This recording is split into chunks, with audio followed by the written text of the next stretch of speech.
So it's a foal we know very well this weekend in Bristol Bears at Ashton Gate. What are you expecting from this fixture?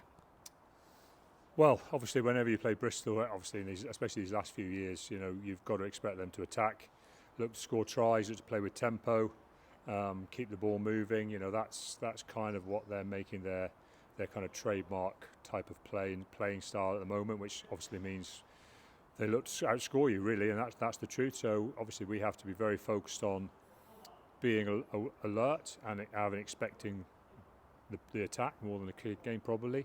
But at the same time, it's the same old story. Is we've got to make sure we don't spend so much time worrying about what Bristol are going to do that we do nothing ourselves, or that we get caught up in a game that we don't want to be playing in. Right here and now, the important thing for the next 48 hours is to lock down and focus on ourselves, how we want to play, the things we want to do.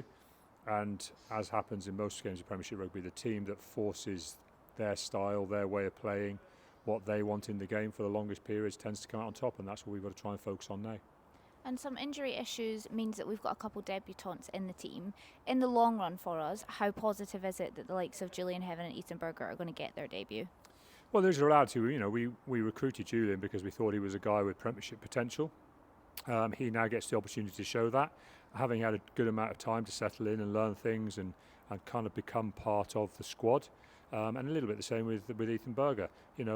Quenzo's been going very well. It's a massively unfortunate injury for him. But you look at it and go, well, here we go. This is what you've been training for. This is what you've been on loan for. These are all those hours you put in working at your scrum technique and learning what we do. Well, now's your opportunity. Let's go and make a big impression off the bench and see if you can help win us the game. And a lot of discussion is about Bristol's injury issues, understandably.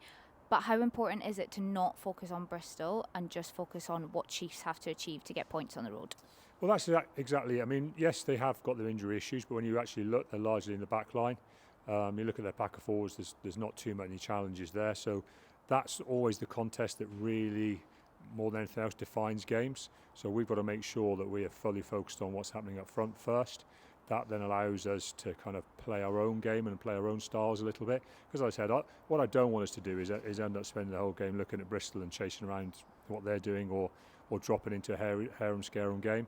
We've just got to have the confidence that, if we do what we do, we get through our phases, we can create space, we can create momentum in the game, and we can create opportunities to score tries. We showed that last week against Newcastle. We showed it the week before against Northampton.